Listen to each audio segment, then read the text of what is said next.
Assalamualaikum warahmatullahi wabarakatuh. Perkenalkan, nama saya Putri Diliani, NIM 430 1022 122. Saya dari Universitas Negeri Semarang untuk program PPG Prajabatan gelombang pertama. Baik, di sini saya akan menjelaskan mengenai problematika dari penerapan kerangka UPD di lembaga normal. Nah, perlu diketahui dulu jika problematika dan evaluasi dalam implementasi UPD itu pasti muncul dengan diterapkannya penyusunan kurikulum dengan desain baru akan memunculkan berbagai problematika sehingga nantinya perlu adanya evaluasi. Nah, hal ini akan dialami dari pihak yang paling tinggi, pihak yang berwenang sampai dengan ke siswa itu sendiri. Nah, susunannya itu dari mulai stakeholder, yaitu pihak yang paling berwenang, kemudian kepala sekolah, kemudian di wakaf kurikulum, kemudian menyangkut ke guru dan sampai juga ke siswa atau murid. Kemudian di sini saya akan menjelaskan mengenai dampaknya itu sendiri, akibatnya yang dirasakan oleh stakeholder atau dia yang memegang kebijakan atas penyusunan kurikulum itu sendiri, maksudnya yang utama yang dia berwenang dalam membuat peraturan-peraturan. Nah, stakeholder dalam dunia pendidikan adalah pihak-pihak yang berwenang, yang dia berhak memilih kebijakan dan memberikan dukungan terselenggaranya pendidikan. Nah, stakeholder itu ada 3, yaitu stakeholder primer, sekunder, dan tersier. Nah, di sini yang merupakan stakeholder primer itu adalah pemerintah atau dinas pendidikan. Kemudian yang sekunder itu kalau dia di sekolah swasta ya, berarti ada yayasan, komite sekolah. Terus kemudian kalau secara umum ya ada wali siswa, kemudian kepala sekolah dan lain-lain. Dan untuk stakeholder yang tersier, dia yang memiliki dampak juga secara umum adalah masyarakat itu sendiri. Kemudian peran stakeholder atau yang dia memiliki wewenang, yang pertama adalah untuk membuat kebijakan mengenai penyelenggara pendidikan nasional, ya. Kemudian menjamin kelancaran proses belajar mengajar agar lebih efektif. Kemudian mengawasi pelaksanaan proses pembelajaran untuk memastikan tujuan pendidikan dapat tercapai. Kemudian mendukung terciptanya lingkungan pendidikan yang kondusif. Nah, jadi hal-hal yang sangat krusial dalam pendidikan dan menyangkut sukses atau tidaknya mungkin akan dirasakan dampak besarnya dari adanya stakeholder ini. Jadi intinya itu, inti dari pendidikan ini sendiri kuncinya ada di stakeholder. Kalau mungkin stakeholdernya baik, pendidikan itu juga akan memiliki kesuksesan yang tinggi juga.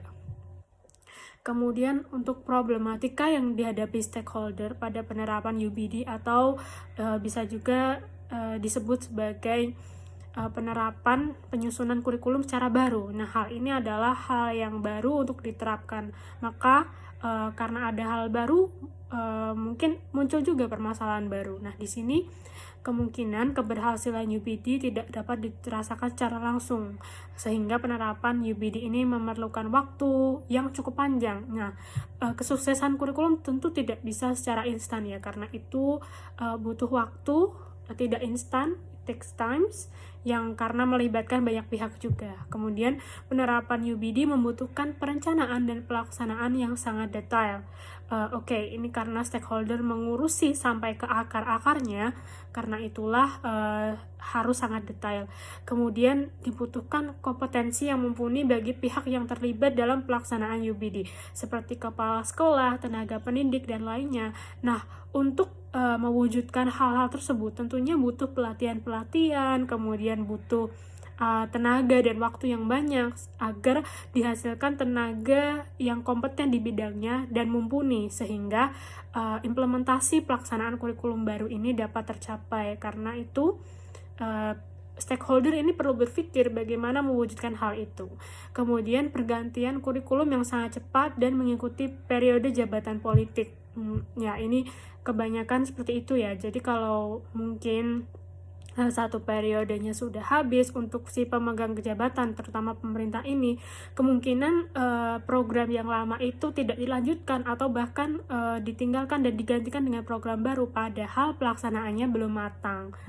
Nah, ini ada hubungannya dengan politik itu secara langsung. Kemudian solusinya solusi yang ditawarkan oleh kelompok satu, yaitu ada pergantian kurikulum disesuaikan dengan kebutuhan, jadi bukan menyesuaikan periode jabatan politik. Nah, kebanyakan seperti yang sudah saya jelaskan tadi, pemerintah itu hanya menyusun sistem atau program itu berdasarkan jabatan mereka ketika menjadi pemegang kekuasaan. Namun setelah itu hal ini kemudian tidak dilanjutkan, padahal pendidikan itu sendiri harus dipisahkan dari adanya kekuatan politik secara langsung, karena akan menyangkut perkembangan dari siswa, karena tidak bisa disangkut pautkan dan harus disesuaikan dengan kebutuhan.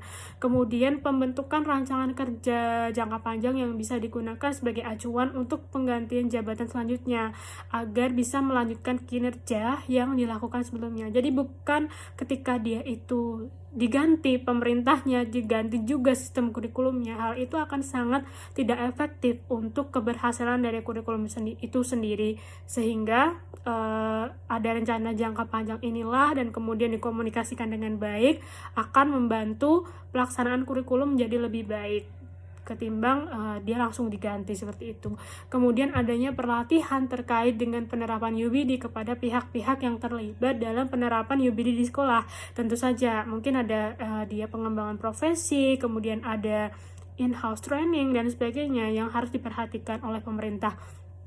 Kemudian, Dinas Pendidikan ini memastikan adanya pemerataan kualitas pendidikan, yaitu jumlah guru, sarana, dan prasarana pembelajaran. Nah, kalau hal-hal tersebut yang menjadi pokok primer dalam pelaksanaan pembelajaran saja belum terpenuhi, bagaimana pendidikan itu dapat diterapkan secara merata, apalagi kualitas guru, kemudian jumlah guru yang tidak cukup. Nah, pemerintah ini harus memutar otak bagaimana agar hal-hal tersebut tidak terjadi.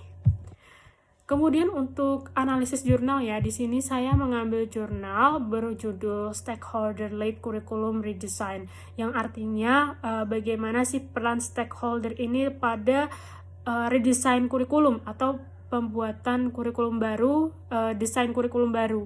Nah, ini adalah jurnal yang berasal dari Australia, tepatnya dari University of Tasmania. Nah, di sini pemerintah di sana itu membuat program tapi tetap dengan bantuan para ahli. Jadi mereka itu menggunakan juga industri participant atau yang berpartisipasi itu dia merupakan orang-orang yang kompeten dari berbagai bidang yang kemudian diminta untuk menangani pengembangan kurikulum itu sendiri. Ada IT recruitment, service consulting, information management, kemudian security, sampai dengan research and development yang dia kemudian mendasari pengembangan kurikulum itu. Kemudian dari hasil pengembangan ini tentu saja hasilnya lebih maksimal karena mereka menggunakan orang-orang yang sudah berkompeten. Jadi tidak hanya kemungkinan ya kepentingan secara politik, namun juga ada hal-hal yang mendasari, kemudian ada alasan-alasan mendasar kenapa sih mereka mengembangkan kurikulum, kemudian menggunakan ahli profesional di bidangnya, sehingga hasil dari pengembangan kurikulum ini menjadi sangat maksimal seperti itu. Oke, itu saja yang dapat saya jelaskan, kurang lebihnya saya minta maaf. Tapi pada intinya pemahaman saya dengan apa yang saya temukan di literatur itu pun juga sama. Stakeholder ini sangat berpengaruh, stakeholder ini sangat berperan pada pengembangan kurikulum, dan kemudian juga stakeholder ini sangat-sangat perlu melibatkan para ahli di bidangnya agar pengembangan kurikulum ini dapat tercapai dengan baik dan tidak hanya ditentukan oleh kepentingan politik. Oke. Begitu kesimpulan dari saya. Sekian yang dapat saya sampaikan. Terima kasih. Kurang lebihnya minta maaf. Wassalamualaikum warahmatullahi wabarakatuh.